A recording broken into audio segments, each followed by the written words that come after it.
Půl minuty do startu.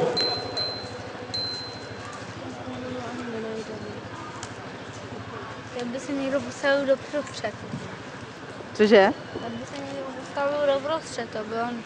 Připomínám kanál na pravé straně, prosím, dávejte na něj pozor. 15 vteřin. 10.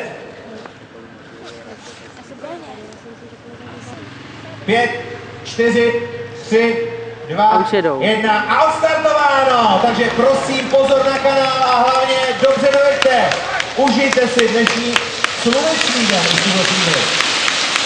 Prosím pozor na pravé straně na kanál, ještě to připomínám, dávejte bacha, že nenárazí a neskončíme po startu.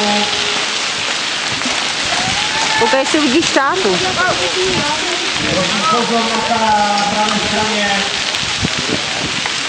Tak mávej. Pořádně si to užijte, je vás tady opravdu hodně a my z toho máme velikánskou radost. No budu až vzadu, víš. Takže... A ještě nám tomu začalo být toho. My jsme si třeba pomohli, budeme se těšit na to, že se vrátíte v pořádku, že se ten dnešní sobotní den tady v Hradci Králové pořádně užijeme. Ale tu jede. Hodně, víš.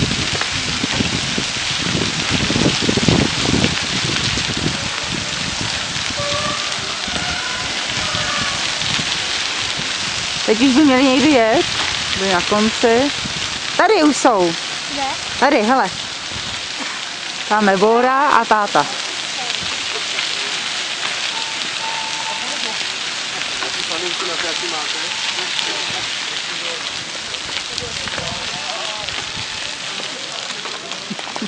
Mami, tam mám čerou. Teď to. Mama, to je krásný. No teď jedou spavce, to bude jednoduchý. Wow. Slyšíš to? To, trhač. Ne.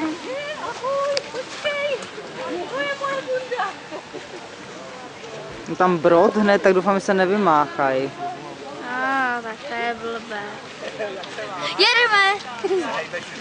Tak usměv.